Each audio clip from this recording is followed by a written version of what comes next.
You're listening to Thinking Out Loud, where two buddies nip it right in, ranting over topics about humans and their humanities and sometimes their lack thereof. Topics as diverse and colorful as their race and humor that tickle their curious, peculiar bones. And would yours too if you think along. One's a budding psychologist, and another's a psychological case. Hop in the whirlpool of worldly ventures. You're invited.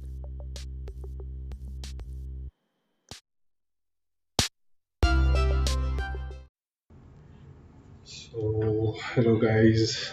It's been quite a long time, and yes, we are back with another new episode of Thinking Out Loud, and this time we are tackling with the concept of queerness, LGBTQ community, the Pride movement, and we have a guest this time, and then the introduction will be done later, but. What we try to explore in this episode is we try to understand LGBTQ through our own experiences, how we understood things, how what we know about it from all the sources and the things that we have read or come across through media, etc., etc. And our guest, she helps us in guiding us through knowledge and understanding of the LGBTQ community, uh, correcting pointing out what's right, what's wrong, how it should be identified, etc., etc. And we also share our personal experiences and how those experiences have helped us and how they have shaped in understanding what we know about LGBTQ. We also realize how culture and society is also very much into this and how it has been kind of dictating the gender identity, especially the dual nature of gender identity, gender and sex both. So also we understand the guest also explains the difference between gender and sex and so on and so forth. So yeah, I hope you guys get a little bit enlightened. Of course, I was very enlightened because I, for the matter of fact, have zero knowledge about this community. Probably because of all these years of bias and prejudice towards them. But yeah, I took this opportunity to learn a little bit more about them. Hopefully, you guys also will enjoy this episode. Thank you for your support, and we'll continue with the episode. Enjoy. Let's begin with Yeah, yeah. introducing each other.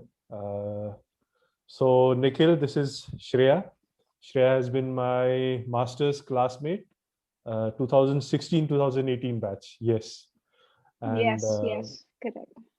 right now, she's working and studying in Netherlands and further introduction from Shreya herself about what she's doing and what everything is going on in her life. And yes, before Oh, we go into that, Nikhil. Nikhil is my yeah. graduation friend, like 2012 to 2015. है ना निखिल? अपना batch वो था. Yes, Yes. अपना back. BA psychology batch, and we have been on and off in touch with each other like this, and we finally decided to have this. Like it was my idea, and I wanted a partner for this podcast, and I found him. I thought, okay, let's ask him and let's go and take further steps with this guy, and something will come up, and we'll keep this thing rolling, which has been good so far. And anyways, so yeah, let's start Two so from. far. Yeah, Nikhil, क्या बोल रहा था? Two so far. Yes, yes. Yeah, All two right, episodes. Shreya. Introduction. Introduce yourself.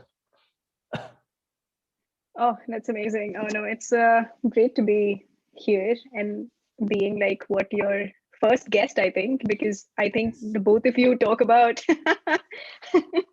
things usually.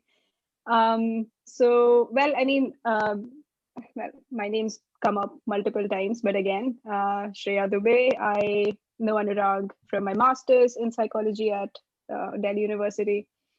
And now I'm based in Netherlands at the moment, where also I'm continuing further education in behavioral science. So then, so I have a master's in psychology, and now I'm getting a research master in behavioral science at Radboud University.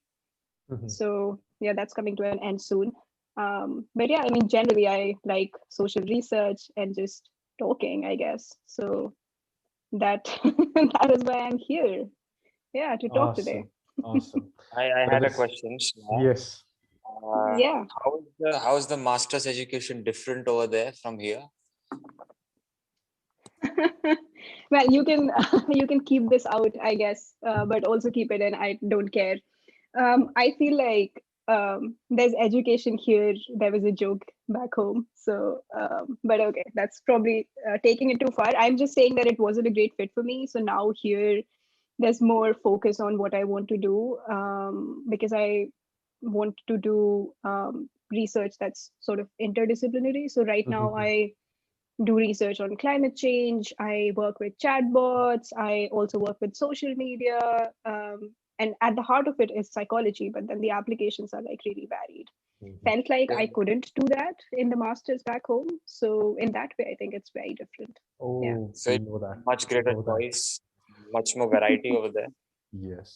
Yeah, definitely. I mean, exposure is more, you get to learn about like statistics, research methods, also like the ethics, the scientific integrity of it. So it's not perfect here as well, but then at least like there's more conversation as compared to back home, I would Mhm. say, because we are It's far considered more like interesting. peers here. So sorry, what? It's far more interesting to attend classes there. I would say so, but that could be like personal preference, because I know people who also enjoyed classes. I mean, I enjoyed some classes during my master's at Mhm. Delhi University. I I loved see. my bachelor's, but yeah, just master's, I think my interests became beyond the scope of what was being taught at the Mhm. uni. I So yeah, in that way, it's been different. Nikhil, अपना introduction देना या फिर let's just begin and jump into the ये interview? मैं नाम तो सुना होगा तुमने. हम So सुना यार. I was with this No, I'd guy. like to hear. Yeah. Yes, at least Yeah, I was with Nikhil, Anurag you should introduce. in bachelor psychology, but then I continued to masters. And sort of after finishing 2 years there, I felt like I really would not like to continue this subject academically because of the way the subject is in India, in Pune at least. So I went Mhm. on, yeah. So I went on to explore other things that I could do, like writing, and then Mhm. also getting more into a bit of filmmaking because of some friends, and design again because it's there. It's an option I can explore. And meanwhile, over the years, my interest in psychology came back, but more like a self-learner, not having Mhm. to really study for an exam, but for my own for the questions I have Mhm. from the world I Yeah. observe, from the things I see. In that way, I've seen way more lively conversations. If there is someone like Anurag or someone who I'm in touch with a few other like one other guy also from our MA time. I've had Mhm. conversations with him also, and I've seen it is more of a learning experience that way to Yeah. to so Yeah. Oh wow. particularly social sciences should have a lot of scope for such discussions. If Mhm. every Mhm. college Oh, had that, definitely. like every once a week you just come out and speak, you just speak to Yeah. each other, it would be so much Yeah. more live. Yeah, so that's Oh, what I I'm up to agree. now. Right. That's amazing. That's good to know, and really, really nice to meet you. Yeah. So today we are here. We are going to talk about a very, I don't know what to call this. It's definitely not a new topic. But it's a very Interesting, relevant, controversial, yes, relevant. relevant, Yeah. controversial, and to some extent a sensitive topic. Do you agree with this, Shreya? This is how I understand the topic of LGBTQ. Uh, would you like to put a little bit more light on this, Shreya? Yeah, of course.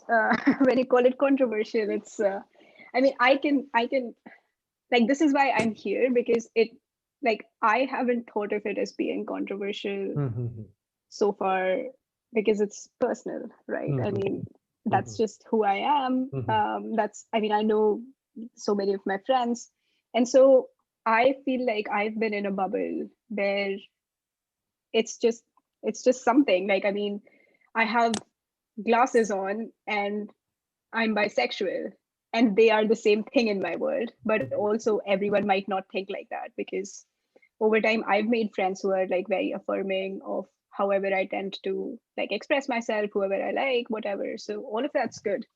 But yeah, I can imagine. And also, I'm not in so much of a bubble. Like, I mean, my parents don't know. So mhm, then it is a controversial topic. It is a sensitive topic. It's not something that's talked about widely. So the people who talk about it obviously talk about it, but feels like they're screaming into like a void or a bubble mhm, where they're not.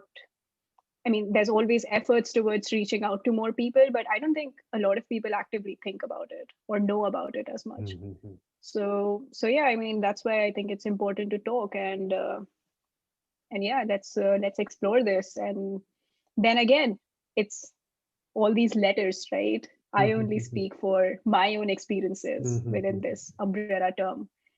And so someone like might think differently than I do. But then again, the basics are pretty straightforward, and let's try and clarify them a little bit in this Yes, yes. discussion. Um, Are they? I had a question. Like, yes. is the population in Netherlands? Is the government in Netherlands more inclusive about the LGBTQ people? Are they? Do they Uh, find it like? Do they find more freedom in expressing themselves there, living their life that way? Definitely. Yeah, it's one of the reasons that kind of impacted my move to a foreign country was because the Netherlands, at least like legally speaking, and also societally, they're highly tolerant. It's gay marriage is legal since I don't know for a long time. I also live in Nijmegen, and it's like very common for me to just like go on a walk, and there are rainbow flags, there are pride flags. Amsterdam has like a really kicking pride parade Mhm, every summer. So that's I mean this place is quite inclusive. But then again, I mean they're more tolerant, I would say, socially, but again very liberal when it comes to the rights of queer people. mhm, And has their religion, their major religion, I think Hmm. it's Christianity, has that Hmm. not sort of interfered the way it has in other countries, particularly in Arizona and some states of the US? You see the same kind of backlash that gender fluidity gets, the way they're getting in India now. Now, recently I read a headlines that Yeah. same-sex marriage cannot really be given the same status, Hmm. and Hmm. that Yeah. means even now after that article, I don't remember which article it was, but 377. 377, thank you. mhm, Article Yes. Yes, 377 of was course. passed, and Yeah. still that was in 2019, and still um, the Supreme Court or something was saying that it cannot be given the same status. So what about Netherlands? Has religion or their older culture, has it not come into play? Has it not tried to sort of be a roadblock? Yeah. So again, I mean, because I only moved here last to last year. So again, historically, I wouldn't like I'm not the authority on the matter. But from what I know, despite the major religion being Christianity, I think the Netherlands is guided by secular values. So religion definitely does not take precedence over the mhm, matters of state. So that makes, I think, people more tolerant, I would say. And like with the younger newer generation, obviously its attitudes are much more liberal. So the church per se, no, not has it has not been a roadblock. um, and then again, I mean, in India, because you brought this up, section 377, I was still in India when it was decriminalized. I still remember we were in Connaught Place I think it was in September mhm, 2018. We went out to like grab a bite, celebrate it, and then recently in the news, I'm reading that the government says that marriage is between a man and a woman, so then we're not going to legalize it. Although that's still in court, I think the there was a, so it's the government which says that, it's not the court per se. Right. So the matter is ongoing, and I think they were supposed to have a date on 20th of April, but the government hasn't followed up on it. So I think the date is moved back or something. So yeah, it's the government stance, which is unfortunate, but also you have to see the government as it is right now, right? Yeah, They are more yeah. catering to the people who voted for them, and that population is not actually inclusive. Isn't it? Yeah, I mean, and it's generally a government that sort of endorses, sort of supports things as they are. They're not trailblazers in terms of human rights. Exactly. You have to, yeah, the record has been patchy, and the LGBTQ society in India, again, no exception. They do not. They are not for the marginalized. That's something we've seen time over. So not an exception. The queer community, of course. I think Okay. we immediately jumped into a lot of things directly, like how it's there and what kind of status or what conditions are the LGBT community is right now in India and Netherlands. We directly jumped into that. Before going that, I would like to share how I know, or whatever I know about it, and let's begin like how we understand, and we'll gradually move forward with that. Yes, please. If that's the best. Okay, I'll start. How or what I understand about, like, so I am very much unaware of. Still, I believe I don't know a lot about the LGBTQA community. If there's another alphabet added to it, am I right? I'm forgetting. There are multiple alphabets. Let's talk about the alphabets for a second again. Yes, let's begin with alphabets then. Now, why Begin don't from you the start, beginning. Shreya? Because, or Nikhil, whoever wants to begin. Yeah. We can talk about it. I think so. It's LGBTQ usually, right? But then you also have IA, and then there's a plus at the end of it. That's a whole lot of letters, okay? And it stands for, because it's an umbrella term that puts together like everything, a lot of identities. So L is for lesbian, G is for gay, B is for bisexual, T is for transgender, transsexual, Q is for queer, I is for intersex, A is for asexual. But then that's not all, okay? There's a plus usually at the end of it. And that could refer to pansexual, agender, genderqueer, bigender. There's essentially a whole lot of letters, so you can get confused. But this is what it comes down to, okay? Okay.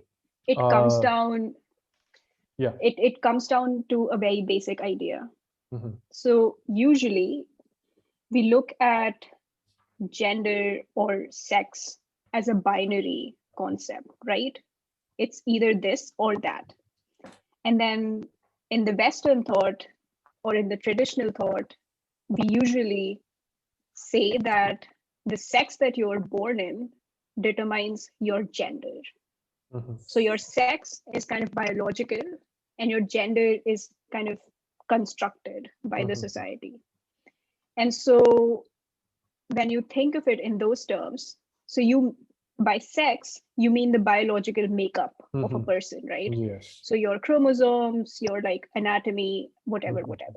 And gender can refer to the roles that you associate with a certain sex. So for example, being a woman, you can say that I'm supposed to be caring, or I'm supposed to take up like specific kind of jobs. Adjectives, certain abstract adjectives, yes, which are associated with. And this is with a sex, with a biological sex. With the sex, and yes. Yeah, and this is largely constructed by the society, by the culture that you grew up in. right? So like how a woman is supposed to be can look different in India, within India, and then like across the world. Or like another way of looking at gender is how I identify. So like even though I'm born a woman, I can say that I don't identify with any gender. So then that's being like genderless essentially. Or I can identify with both. I see Nikhil has a question, but so basically the just one like concluding statement about all the characters that we LGBTQIA whatever. So this when we look at gender and sex as a binary, that's the prevailing viewpoint about gender and about sex and about who is attracted to whom. Because then again, if you look at sex, you can say that a man is only attracted to woman, a woman is only attracted to man. So this umbrella term is everyone who does not fit that strict categorization. To this duality structure of identify gender and sex. Yeah, so anyone who does not fit within this gender sex binary is essentially LGBTQIA, and you can keep adding all the characters. So just that. So you generally, I mean, you can call them, like I personally do not, like even though I'm bisexual, if you ask me like right off the bat, how do I identify, I'd be just like queer, because that's something that like it's just one word. It's not LGBTQI. I usually, but people have different preferences. So I like the term queer because you can be queer in terms of your sexual orientation, in terms of your gender identity, in terms of your gender expression. So queer is my preferred way of going about life. But yeah, Nikhil had a question, so I can probably answer that. Yes, so about 2 years ago, and I was sort of curious about this whole thing. I searched for what are the different orientations, and I came across this website which showed more than 20 of them. And the ones which you mentioned, pansexual, sexual, and cisgender and whatnot, it was quite like somebody had really researched what are the different things that people have said. And it seems the more you go into the plus after the IA, the more you go into the plus, the more fluid it becomes. This gender fluidity becomes more and more fluid. Heterosexual seems to be way more like set. And the farther away you go from that, you see more of the fluidity, and people can swing from one to the other. They can sometimes be pansexual, then preferably they can be bisexual but prefer men more than women and all that sort of things, right? So is there a consensus on this? Who are the people who actually sort of determine this? No, I mean, being psychology students ourselves, like there is the American Psychological Association that determines, best practices in psychology and whatnot. I would say there is not such gatekeepers. Obviously, there are people who are more experts. But again, I mean, if I was talking about how as a child my favorite color was black and now it's blue, or like if I went into the details about how it's shifted from like, I don't know, various shades of blue like sapphire and aqua, and then now it's turquoise or whatever, I wouldn't be expected to like have this authority or have or like fit in a box. And so again, you have to, again, I mean, as psychologists, we study individual differences. So it always comes down to the individual and how they can best live their life. So then again, hence the addition of the letters, because you want to be as inclusive of people's experiences, of people's feelings, of people's thoughts as much as you can be. And then when you say that like heteronormativity, because it has more rigid, more strict standards, I say that's a problem, because the smaller the box, the less number of people can fit in it. And so hence we need all these letters, all these categories. And I know that, I mean, I also do not know about, I mean, now there are, I don't know, demisexuals. And so as like an older queer person, I mean, I'm not that old, I'm gonna be 25 soon, but But even for me, I think keeping up with it is slightly like off. But then again, if I meet someone and they tell me that they're attracted to a specific kind of person, I will just know them as that person and I will not feel the need to categorize them in a certain way. So again, all comes down to the individual and their experience, I guess. So Yeah. you decide Kumbaram, gender. yeah. Do you decide gender by who the person is attracted to or how they behave? I've met homosexuals who told me much later that they were homosexuals, and like I wondered, like for a moment I wondered, I've never felt that this person behaved in a different way from a guy, from a normal guy. Yeah.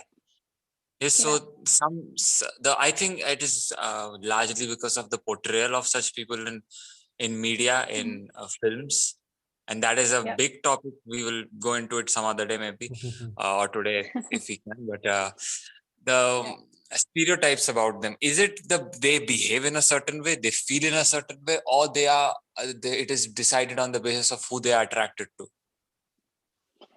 Then again, I mean, I think you're again confusing the gender with sexual orientation. Your gender is how you present yourself to the world, right? Okay. So so the way I dress or the way I talk or whatever, and this is largely determined by the culture that I'm brought up in, the society that I grew up around. Sexual orientation is your romantic or your physical attraction to someone. So I could be attracted to a man, I could be attracted to a woman, I could be attracted to both, I could be attracted to neither. So then that's like a basic distinction.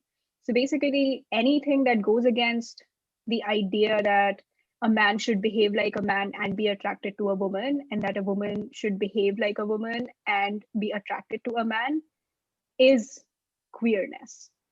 Just that like rejection of that heteronormativity, like this norm that we grew up with. Breaking So away from the traditionally identified structure will be considered under the umbrella term of LGBTQ. About that, yeah, and then there's multiple identities, like there's multiple identities even within that umbrella term. True. So then because So anything everyone's or experiences, anyone right? who is not identifying with the traditional way will be under that identity of LGBTQ. Okay. Under about that, Nikhil, who are the gatekeepers of this LGBTQ, or who decides? One interesting thing that just immediately came into my head was, I'm sure the way that we know gender right now, the dual nature, the male and female thing, although it's seen, but it only became a structure after it got identified or became some kind of a norm after a very long space of transformation through a period of time. And I guess LGBTQ for that stage is at the very initial stage. It's a very new growing group of I don't know how to say it, but it's still growing. And for Group of people, let's call it like, I mean, they're all individuals here, right? They're all people. Okay. Yeah. See, this is the limitations that I have right now. Because of this lack of knowledge that I have, I am having this trouble of expressing how I should address them. So yes, thank you, Shreya. Coming back to what I was saying, I think LGBTQ community people, for them to become normal or normative and be accepted into society, I think there is still a lot of way and a lot of time is still to be put into, I guess, into this. Just like I'm sure male and female identity must have also taken some long time, or I have no idea, but I believe this and the LGBTQ identities are still at a very initial stage of their growth. Correct me if I'm wrong, Shreya, about this. Yeah. I can, again, not a history person here, but I think the discussion in the mainstream environment, like the fact that you and I are sitting here having these discussions, they are indeed new, but the identities per se, or like the existence of women who love other women, or men who love other men, or people who defy gender roles. That's not new. Mm. So, I mean, then again, this is super cliche, but I guess, I mean, whenever you think about like history of LGBTQ community in India, you look at the inscriptions on temples of Khajuraho. You look at the Sun Temple in Konark. These are like 13th century. Khajuraho is, I think, year 1950, not even year 950 to 1050. That's super old, and you see these like inscriptions of acts displaying either like homosexuality or like so it is old. And there is also evidence that like Babur, who was like the first person to rule, first Mughal to rule India, he was also attracted to a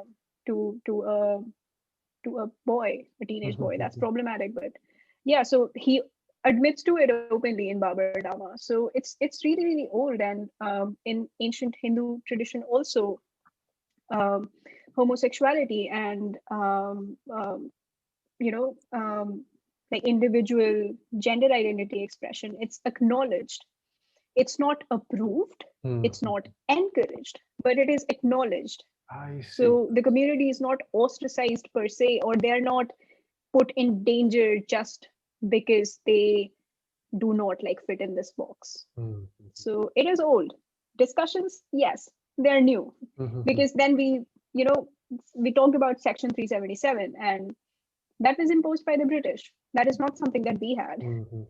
So, then we kind of fell into the trap of like the colonial thinking on gender roles and who should like whom. So again, discussions are new. Communities always existed, I would say.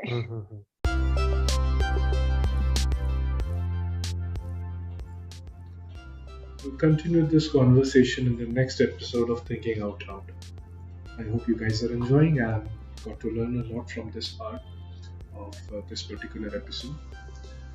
And keep tuning, and we'll see you next time.